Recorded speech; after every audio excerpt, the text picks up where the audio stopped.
নমস্কার বন্ধুরা, এই মুহূর্তে চলে এসেছি সবচেয়ে গুরুত্বপূর্ণ খবর নিয়ে। অন্নপূর্ণা যোজনার উপভোক্তাদের জন্য বড় সুখবর।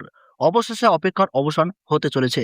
যাদের আবেদন রিজেক্টেড দেখাচ্ছিল, যাদের স্ট্যাটাস আন্ডার ইনকোয়ারি রয়েছে, কিংবা যারা এখনো ৩,০০০ টাকার কিস্তি পাননি, তাদের জন্য এসেছে অত্যন্ত গুরুত্বপূর্ণ আপডেট।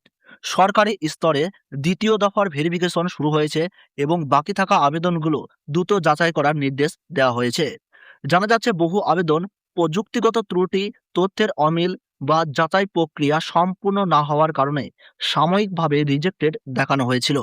সেই সমস্ত আবেদন আবার নতুন করে খতিয়ে দেখা হচ্ছে। যাদের স্ট্যাটাস বর্তমানে আন্ডার ইনকোয়ারি রয়েছে, তাদেরও চিন্তার কোনো কারণ নেই। ভেরিফিকেশন সম্পূর্ণ হলেই আবেদন অনুমোদিত হওয়ার সম্ভাবনা রয়েছে। সবচেয়ে বড় খবর হলো, ভেরিফিকেশন সম্পূর্ণ হওয়ার পর যোগ্য উপভোক্তাদের ব্যাংক অ্যাকাউন্টে সরাসরি ৩,০০০ টাকা পাঠানো হবে। পাশাপাশি যাদের ডিবিটি, আধার লিঙ্ক বা ব্যাংক সংক্রান্ত সমস্যার কারণে টাকা আটকে গিয়েছিল, তাদের ক্ষেত্রেও নতুন করে ব্যবস্থা নেওয়া হচ্ছে। তাই ভিডিওটি শেষ পর্যন্ত দেখুন, কারণ আজকের এই প্রতিবেদনে আমরা জানাবো রিজেক্টেড আবেদনকারীদের জন্য কি সুখবর এসেছে, আন্ডার ইনকোয়ারি স্ট্যাটাসের অর্থ কি, ভেরিফিকেশন কিভাবে হবে, কবে টাকা পাওয়া যেতে পারে এবং আবেদনকারীদের এখন কি করতে হবে। তো চলুন এবার বিস্তারিত জেনে নেওয়া যাক।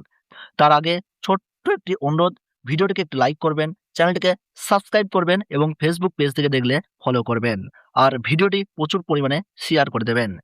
সরকারি সূত্র অনুযায়ী বিপুল সংখ্যক আবেদন জমা পড়ার পর অনেক আবেদন বিভিন্ন কারণে সাময়িকভাবে রিজেক্টেড বা আন্ডার ইনকোয়ারি স্ট্যাটাসে চলে গিয়েছিল। এর ফলে বহু যোগ্য উপভোক্তাও প্রথম দফায় টাকা পাননি। তবে বর্তমানে সেই সমস্ত আবেদন নতুন করে যাচাই করার কাজ শুরু হয়েছে। সবচেয়ে গুরুত্বপূর্ণ বিষয় হলো, যাদের আবেদন আগে রিজেক্টেড দেখাচ্ছিল, তাদের অনেক ক্ষেত্রেই চূড়ান্তভাবে বাতিল করা হয়নি। প্রশাসনের পক্ষ থেকে মাঠ পর্যায়ে তদন্ত ও তথ্য যাচাই করা হচ্ছে। যদি দেখা যায় আবেদনকারী সমস্ত শর্ত পূরণ করেছেন, তাহলে তার আবেদন পুনরায় অনুমোদন করা হবে এবং তিনি পরবর্তী ধাপে টাকা পাওয়ার জন্য যোগ্য বলে বিবেচিত হবেন। অন্যদিকে যাদের স্ট্যাটাস এখনো আন্ডার ইনকোয়ারি রয়েছে, তাদেরও আতঙ্কিত হওয়ার কোনো কারণ নেই। এই স্ট্যাটাসের অর্থ হলো, আপনার আবেদন এখনো যাচাইয়ের পর্যায়ে রয়েছে। সংশ্লিষ্ট আধিকারিকরা নথিপত্র ও তথ্য মিলিয়ে দেখছেন। ভেরিফিকেশন সম্পূর্ণ হলে আবেদন অ্যাপ্রুভ হওয়ার সম্ভাবনা রয়েছে। প্রশাসনের তরফে জানানো হয়েছে, ভেরিফিকেশন প্রক্রিয়া দ্রুত শেষ করার জন্য বিশেষ নির্দেশ দেওয়া হয়েছে। পঞ্চায়েত, পৌরসভা এবং ব্লক প্রশাসনের মাধ্যমে আবেদনকারীদের তথ্য যাচাই করা হচ্ছে। অনেক ক্ষেত্রে আবেদনকারীরা বাড়িতে গিয়ে খোঁজ নিতে পারেন, আবার প্রয়োজনে ফোন করেও যোগাযোগ করতে পারেন। তাই আবেদনকারীদের মোবাইল নম্বর সচল রাখা এবং প্রয়োজনীয় নথিপত্র হাতের কাছে রাখার পরামর্শ দেওয়া হয়েছে। আপনাদের যে কোনো মুহূর্তেই কিন্তু বিডিও আধিকারিক বা সরকারের আধিকারিকরা কিন্তু ডাকতে পারে। তাই সমস্ত মোবাইল থেকে কাগজ কলম, সমস্ত জেরক্স, পাসবুক হাতেই রেখে দেবে। ভেরিফিকেশনের সময় Aadhaar card, bank passbook, mobile number, ঠিকানা তথ্য এবং অন্যান্য প্রয়োজনীয় নথি যাচাই করা হতে পারে। তাই আগেই সমস্ত তথ্য সঠিক আছে কিনা নিশ্চিত করে নিন। এছাড়াও যাদের ব্যাংক অ্যাকাউন্টে টাকা পৌঁছায়নি বা পেমেন্ট ফেলুয়ার হয়েছে, তাদের ক্ষেত্রেও নতুন করে ব্যবস্থা নেওয়া হচ্ছে। আধার ও ব্যাংক অ্যাকাউন্টের লিঙ্ক, ডিবিটি সক্রিয় আছে কিনা এবং ব্যাংকের তথ্য সঠিক আছে কিনা তাও যাচাই করে সমস্যা সমাধানের কাজ চলছে। ফলে যাদের টাকা আটকে ছিল, তারাও আগামী ধাপে টাকা পাওয়ার সুযোগ পেতে পারেন। অন্যদিকে যারা জনকল্যাণ শিবিরে অফলাইনে আবেদন করেছিলেন, তাদের আবেদন দ্রুত অনলাইনে আপলোড ও যাচাইয়ের কাজ চলছে। প্রশাসনের লক্ষ্য হলো সমস্ত যোগ্য আবেদনকারীর তথ্য যাচাই করে চূড়ান্ত তালিকা প্রস্তুত করা।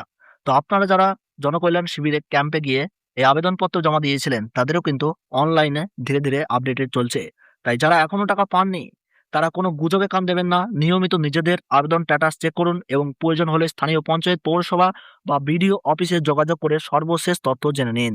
বর্তমানে সবচেয়ে বড় প্রশ্ন, কবে ব্যাংকে টাকা ঢুকবে? বিভিন্ন সূত্রে জানা যাচ্ছে, ভেরিফিকেশন প্রক্রিয়া শেষ হওয়ার পর বাকি থাকা যোগ্য উপভোক্তাদের জন্য নতুন তালিকা প্রকাশ করা হতে পারে এবং তারপর ধাপে ধাপে ব্যাংক অ্যাকাউন্টে টাকা পাঠানো শুরু হবে। অর্থাৎ যাদের আবেদন রিজেক্টেড ছিল, যাদের স্ট্যাটাস আন্ডার ইনকোয়ারি রয়েছে বা যাদের টাকা কোনো কারণে আটকে রয়েছে, তাদের জন্য নতুন আশার আলো দেখা যাচ্ছে। ভেরিফিকেশন সফলভাবে সম্পূর্ণ হলে তারাও অন্নপূর্ণা যোজনার সুবিধা পেতে পারেন। তো বন্ধুরা, যাদের রিজেক্টেড ছিল বা যাদের টাকা আটকে গিয়েছিল, তাদের জন্য কিন্তু এবার গুরুত্বপূর্ণ আপডেট চলে এসেছে। খুব শীঘ্রই তারা কিন্তু এই সুবিধা পেতে পারেন।